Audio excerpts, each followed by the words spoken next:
Hello friends, welcome back JP law classes में आप सबका स्वागत है दोस्तों। आज हम इंग्लिश की क्लास कर रहे हैं। आज की ये पहली क्लास है। वन वर्ड सब्स्टिट्यूशन से स्टार्ट कर रहे हैं। अब बैक टू बैक इंग्लिश की क्लास होगी और उसमें सारा कवर करेंगे। ठीक है, इंपॉर्टेंट जो वन वर्ड सब्स्टिट्यूशन है वो इंपॉर्टेंट कवर करेंगे इसके अंदर, इस क्लास के अंदर। ये प्री और मेंस के लिए, दोनों के लिए इंपॉर्टेंट है। ठीक है, और एक बार आप इस चैनल को सब्सक्राइब कर लेना अगर इस चैनल पर नए हैं, और या एक बार सबके सब सेशन को लाइक कर देना और शेयर कर देना। ठीक है, बाकी लोग भी देख सकें। ठीक है, और आप मेरे साथ रिवाइज कीजिए। जो वन वर्ड सब्स्टिट्यूशन, ये वेरी इंपॉर्टेंट पार्ट रहने वाला है। ठीक है, ये काफ़ी मतलब याद भी नहीं रहेगा, काफ़ी सारा है, बहुत बड़ा टॉपिक है ये। तो वन वर्ड सब्स्टिट्यूशन काफ़ी सारे वर्ड है, तो हमें वोकेबलरी की तरह यह याद करना है। ठीक है, आज का सेशन स्टार्ट करें। ठीक है, एक बार सेशन को लाइक करते चले। ठीक है, तो आज का पहला है, हमारा पहला वर्ड है कि फियर ऑफ हाइट, यानी जो ऊंचाई से डर लगना, उसको क्या कहेंगे? क्या कहेंगे बताइए दोस्तों? यानी फियर ऑफ हाइट, उसको क्या कहेंगे? एक्रोफोबिया कहेंगे। क्या कहेंगे? एक्रोफोबिया। जिसको ऊंचाई से डर लगे उसको क्या कहेंगे? याद रखना, जिसको ऊंचाई से डर लगे उसको, यानी फियर ऑफ हाइट, ऊंचाई से डर लगे उसको क्या कहेंगे? एक्रोफोबिया। क्या कहेंगे? एक्रोफोबिया, याद रखना। प्री और मेंस के दोनों के लिए इंपॉर्टेंट। सेशन को लाइक करते चले। ठीक है, नेक्स्ट। अब इसका बताए सेकंड। सेकंड है the highest point. The highest point यानी उसको क्या कहेंगे? क्या कहेंगे? जय जीनिथ, यानी कि जैनिथ, जीनिथ। हाईएस्ट पॉइंट यानी सर्वोच्च बिंदु, जो ऊंचाई है ना, सबसे ऊंचाई यानी हाईएस्ट पॉइंट, यानी सर्वोच्च बिंदु, उसको क्या कहेंगे? जीनिथ। जीनिथ क्या कहेंगे? जीनिथ। क्या कहेंगे? जीनिथ, याद रखना। यानी कि हाईएस्ट पॉइंट को जीनिथ कहेंगे। और जो जिसको यानी कि हाइट से, यानी ऊंचाई से फियर ऑफ हाइट, उसको क्या कहेंगे? एक्रोफोबिया। क्या कहेंगे दोस्तों? एक्रोफोबिया कहेंगे। नेक्स्ट, इनको याद कर लीजिए, एग्जाम में काफ़ी हेल्प करेगा ये वीडियो आपकी। ठीक है, इंग्लिश की क्लास के अंदर। Inscriptions of on A tomb, इसको क्या कहे? एक कब्र पर एक शिलालेख, यानी जो पहले के टाइम पे, यानी जो कब्र पे शिलालेख पे, यानी कि वो नाम लिखे, यानी नाम लिखे जाते थे, उसको क्या कहेंगे? N inscription of A tomb, यानी एक कब्र पर एक शिलालेख, एक कब्र पर एक शिलालेख, यानी कि उसको क्या कहेंगे? इपीटाफ। इपीटाफ यानी क्या कहेंगे? इपीटाफ, इपीटाफ, इपीटाफ। ठीक है, इपीटाफ। ठीक है, इंस्क्रिप्शन ऑफ द टॉम्ब, यही पूछ लेगा। इंस्क्रिप्शन ऑफ टॉम्ब को वाक्यांश के लिए एक शब्द क्या होगा? इपीटाफ, इपीटाफ। ठीक है, याद रख लेना। ठीक है, नेक्स्ट है फोर्थ। बताइए फोर्थ का सही हो जाएगा। Imaginary name assume by author for disguise, यानी imaginary name assume by an author for disguise is called the pseudonym. क्या कहेंगे? क्या कहेंगे? सुडेनिम। सुडेनिम कहेंगे। सुडेनिम, सुडेनिम कहेंगे। सुडेनिम क्या कहेंगे? A imaginary name assume by an author for disguise is called the pseudonym. Pseudonym कहेंगे। क्या कहेंगे दोस्तों? सुडेनिम कहेंगे। सुडेनिम कहेंगे। सुडेनिम कहेंगे। सुडेनिम कहेंगे। सुडेनिम कहेंगे। ठीक है, उपनाम जिसके, यानी जो इमेजिनरी नेम अज्यूम कर ले बाय ऑथर फॉर डिस्गाइज। ठीक है, जो उपनाम, किसी के उपनाम होते हैं ना, जो इमेजिनरी नेम, यानी कि किसी के दो दो नाम होते हैं, उसको कहते हैं सुडोनियम। सुडेनिम। सुडेनिम कहेंगे। क्या कहेंगे? सुडेनिम। ठीक है, सुडेनिम, सुडेनिम, सुडेनिम कहेंगे। ठीक है, imaginary name assume by the author for an author for disguise. ठीक है, नेक्स्ट है 5। Official call to appear in court of law, उसको क्या कहेंगे? समन कहेंगे। क्या कहेंगे दोस्तों? समन कहेंगे। Official call to appear court of law, जो कोर्ट के द्वारा, यानी किस अक्यूज को, यानी कि विटनेस बुलाने के लिए, यानी समन भेजा जाता है। अक्यूज को बुलाने के लिए कोर्ट के अंदर उसको समन भेजा जाता है, विटनेस को भेजा जाता है। क्या भेजा जाता है? समन भेजा जाता है। ठीक है, ठीक है। 6 का बताइए। 6 इंपॉर्टेंट। 6 है। 6 able to use the left and right hand equally well, इसको कॉल द एम्बीडेक्स्टर्स, यानी क्या कहेंगे? इक्वल, यानी कि able to use left and right hand, यानी कि जो एबल है यूज, या फिर दोनों हाथों से यूज कर सकता है, दोनों हाथों का उपयोग कर सकता है इक्वली वेल, यानी बराबर रूप से, उसको क्या कहेंगे दोस्तों? यानी जो अपने दोनों हाथों का इक्वली, यानी दोनों हाथों से लिख सकता है, उसको क्या कहेंगे? या दोनों हाथों का इक्वली, समान रूप से उसका प्रयोग कर सकता है, उसको क्या कहेंगे? ठीक है, उसको कहेंगे एम्बी डेक्स्टर्स। एम्बी एम्बी डेक्स्टर्स कहेंगे, क्या कहेंगे दोस्तों, एम्बी डेक्स्टर्स कहेंगे, एम्बी डेक्स्टर्स कहेंगे, ठीक है। One who had the woman, जो महिलाओं से नफरत करे उसको क्या कहेंगे दोस्तों, जो महिलाओं से नफरत करे उसको क्या कहेंगे, मसाजनिस्ट, मसाजनिस्ट कहेंगे, क्या कहेंगे, मिसाजनिस्ट यानी मिसाजनिस्ट यानी मिसाजनिस्ट कहेंगे, मिसाजनिस्ट कहेंगे, मिसाजनिस्ट कहेंगे। One who hate the woman call the misogynist कहेंगे, ठीक है।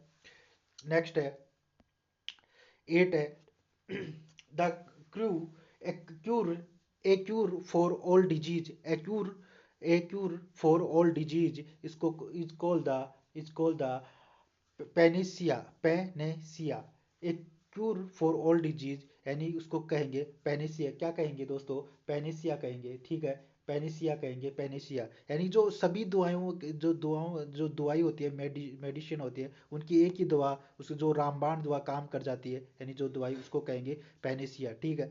Loss of memory, loss of memory को क्या कहेंगे, यानी कि जो लॉस हो जाए यानी मेमोरी खो जाए उसको क्या कहेंगे, लॉस ऑफ मेमोरी को क्या कहेंगे, यानी कि एमेंसिया, एमेंसिया, लॉस ऑफ मेमोरी को कहेंगे एमेंसिया, एमेंसिया। जो लॉस ऑफ मेमोरी को क्या कहेंगे दोस्तों, एमेंसिया, और crew for all disease is called the Panacea, Panacea, ठीक है। याद रखना इनको, इंपॉर्टेंट है एग्जाम के लिए, ठीक है।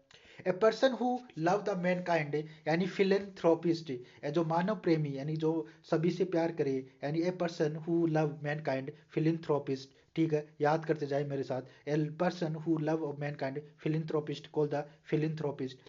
ए post with little work but high salary, मतलब ऐसी पोस्ट उसमें लिटिल काम तो कम है बट सैलरी सबसे ज्यादा है, ठीक है, उसको क्या कहेंगे, साइनिक्यूर, साइनिक्यूर का क्या कहेंगे, sinecure. A post with little work but high salary is called the sinecure. A person who love of मैन का उसको कहेंगे फिलिंथ्रोपिस्ट, यानी जो मानव प्रेमी यानी मानव philanthropist, philanthropist. A person who love of mankind यानी उसको कहेंगे फिलिंथ्रोपिस्ट। और a post of little work but high salary is called the sinecure, क्या कहेंगे, a person with little work but high salary is called the सिनिक्योर, ठीक है।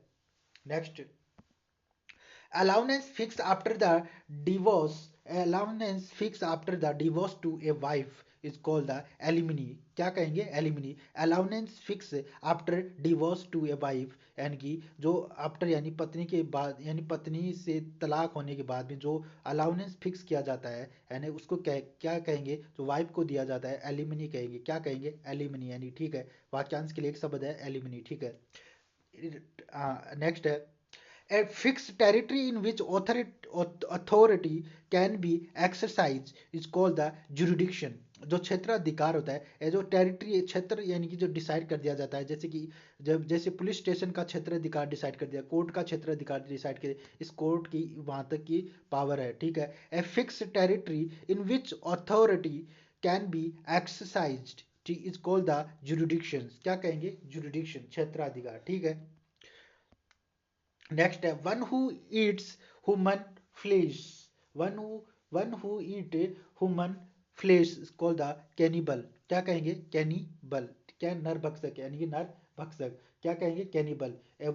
ए a one who eats human human flesh is called the cannibal, या नरभक्षक, ठीक है। याद रखना, one who eat human flesh is called the cannibal, ठीक है, नरभक्षक, ठीक है। नेक्स्ट नेक्स्ट,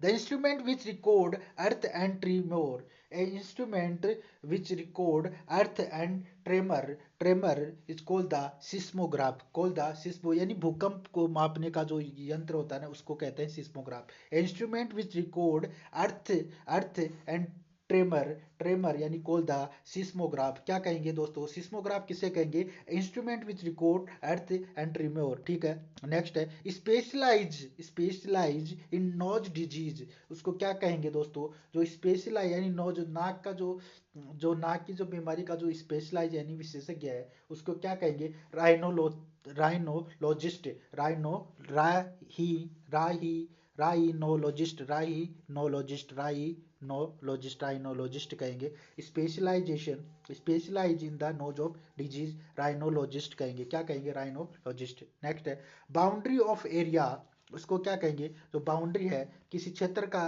किसी क्षेत्र की सीमा, बाउंड्री ऑफ एरिया, उसको क्या कहेंगे? Periphery, periphery, boundary of area is called the periphery. ठीक है। तब नेक्स्ट है government of the nobility, government of nobility यानी कुलीन वर्ग द्वारा सरकार है, कुलीन वर्ग द्वारा सरकार, उसको क्या कहेंगे? एरिस्टोक्रेसी, एरिस्टोक्रेसी, एरिस्टोक्रेसी कहेंगे। And government of nobility, aristocracy, very important. सारे जो है ये वन वर्ड सब्स्टिट्यूशन जितने भी है सारे इंपॉर्टेंट है, एग्जाम में आने वाले हैं, इनसे ये इंपॉर्टेंट है। बाकी ऐसे तो बहुत सारे 1000 2000 कितने सारे वन वर्ड सब्स्टिट्यूशन है, तो वो हमें तो 200 300 याद करने हैं। ठीक है, एग्जाम के लिए important. The government by the nobility, इतने सारे याद नहीं रहेंगे। कुलीन वर्ग द्वारा सरकार, अरिस्टोक्रेसी। ठीक है, ये वो हैं जो बार बार एग्जाम में आए हुए हैं। ठीक है, इनको याद कर लेना, इंपॉर्टेंट है सारे। A disease which spread by direct contact, ऐसी बीमारी जो डायरेक्ट कॉन्टैक्ट यानी कॉन्टैक्ट से फैलती हो, उसको क्या क्या कहेंगे दोस्तों? उसको क्या कहेंगे? कंटेजस, यानी क्या कहेंगे? कंटेजस, यानी जो संक्रमक रोग होता है, जो डिजीज होती है जैसे spread by the direct contact से फैलती है, उसको कंटेजस कहेंगे। कंटेजस यानी संक्रामक रोग होता है ना, वो डायरेक्ट यानी जो मनुष्य यानी कॉन्टैक्ट से, disease which spread by direct contacts. ठीक है। नेक्स्ट है स्टडी ऑफ एंशियंट सिविलाइजेशन, इसको क्या कहेंगे? Study of ancient civilisation is called the archaeology, archaeo archaeology क्या कहेंगे? Study of ancient civilisation called the archaeology, archaeology. ठीक है, आर्कियोलॉजी कहेंगे। नेक्स्ट है animal story with moral, animal story with moral is called the fable, is called the fable. And in animal story with moral is called the fable, यानी जो पहले की जो story होती है, जब यानी किसी पेड़ की कहानी या किसी यानी काल्पनिक जो कहानियाँ होती है, उसको उसको जो मोरल होता था, जो एनिमल स्टोरी विथ मोरल, जो जानवरों की कहानियाँ होती थी, उसको फेबल कहेंगे, फेबल। ठीक है, फेबल कहेंगे। क्या कहेंगे दोस्तों? फेबल कहेंगे। आज के लिए 21 इंपॉर्टेंट वन वर्ड सब्स्टिट्यूशन थे, कल और लेके आऊँगा मैं इंपॉर्टेंट। ठीक है, और एक बार सबके सब सेशन को लाइक करते चले। ठीक है, याद होंगे, बार बार इसको रिवाइज कीजिए, याद हो जाएंगे। ठीक है। नेक्स्ट है ये है टेंस। आज जो है हम प्रेजेंट टेंस के बारे में बात करेंगे। प्रेजेंट टेंस की क्या, इसके क्या क्या जो वो फॉर्म है, और ये मतलब कौन सी फॉर्म लगेगी प्रेजेंट टेंस के साथ, तो वो भी हम देख लेते हैं, याद कर लेते हैं, जो एग्जाम के लिए इंपॉर्टेंट है। सिंपल प्रेजेंट सिंपल टेंस में क्या आएगा? वर्ब की फर्स्ट फॉर्म, यानी वर्ब की फर्स्ट फॉर्म के साथ क्या लगेगा? एस या एस लगेगा। और प्रेजेंट कंटिन्यूस टेंस में इज एम आर के साथ यानी वर्ब की फर्स्ट फॉर्म के साथ आईएनजी लगेगा। क्या लगेगा? आईएनजी लगेगा दोस्तों, याद रखना। ठीक है, प्रेजेंट परफेक्ट टेंस के साथ हैज हैव वर्ब की थर्ड फॉर्म लगेगी, हैज हैव वर्ब की थर्ड फॉर्म। ठीक है, ये आपको एक्टिव पैसिव वॉइस में भी काम देगी, और डायरेक्ट इनडायरेक्ट में भी। ठीक है, इंपॉर्टेंट है, टेंस को आप अच्छे से याद करें। प्रेजेंट परफेक्ट कंटिन्यूस टेंस में हैज हैव बीन लग जाएगा, और वर्ब की फर्स्ट फॉर्म के साथ आईएनजी लगेगा। इंपॉर्टेंट। ठीक है, याद रखना। ठीक है, नेक्स्ट है ये जो कुछ इंपॉर्टेंट जो वर्ब है हमें कई बार पता नहीं होती है। ठीक ठीक है, तो वो देख लेते हैं। यानी कि वर्ब की फर्स्ट फॉर्म गो की, वर्ब की फर्स्ट फॉर्म गो है, तो सेकंड फॉर्म क्या हो जाएगी? वेंट यानी जाना, और वो थर्ड फॉर्म हो जाएगी गोन हो जाएगी, और फोर्थ फॉर्म हो जाएगी गोइंग और गोज, फाइव फॉर्म यानी फिफ्थ फॉर्म हो जाएगी गोज। ठीक, जैसे ही रीड, ये इंपॉर्टेंट है, रीड यानी पढ़ना। ठीक है, रीड की क्या हो जाएगी? रीड की सेम ही रहेगी। जैसे आप सेकंड फॉर्म रीड की रीड ही होगी, तो रीड ईडी नहीं लगेगा, यानी रीड की रीड ही रहेगी। ठीक है, ये इंपॉर्टेंट है, कई बार हमें पता नहीं है, अभी काफ़ी जो हिंदी मीडियम के स्टूडेंट उनको नहीं पता। ठीक है, कुछ काफ़ी जनों को नहीं पता होगा, तो याद रखना रीड की क्या रहेगी? सेकंड फॉर्म रीड रहेगी, इंपॉर्टेंट है। और थर्ड फॉर्म भी रीड ही रहेगी, इसकी ये चेंज नहीं होगा। ठीक है, ऐसे गो वेंट गो नहीं होगा, ये रीड रेड, रीड और रीड ही रहेगी। ठीक है, और इसकी जो फोर्थ फॉर्म चेंज हो जाएगी, जैसे रीडिंग हो जाएगा, यानी फोर्थ फॉर्म पूछ लिया तो इज के साथ क्या लगेगा?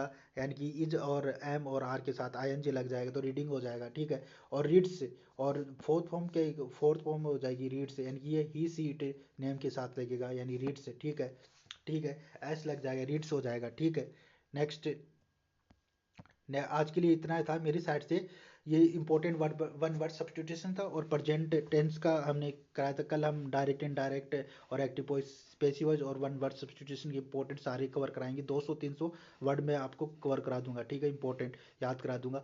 और एक बार जाते जाते आज का सेशन यहीं पे कंप्लीट होता है, ठीक है। मेरी साइड से इतना ही था आज के लिए, और नेक्स्ट क्लास में मिलते हैं, ठीक है। एक बार सेशन को सबके सब अगर पसंद आए तो लाइक कर देना, शेयर कर देना, और इस चैनल पे आप नए हैं तो एक बार इस चैनल को सब्सक्राइब कर लें, ठीक है। Thank you for watching this video, do subscribe my channel.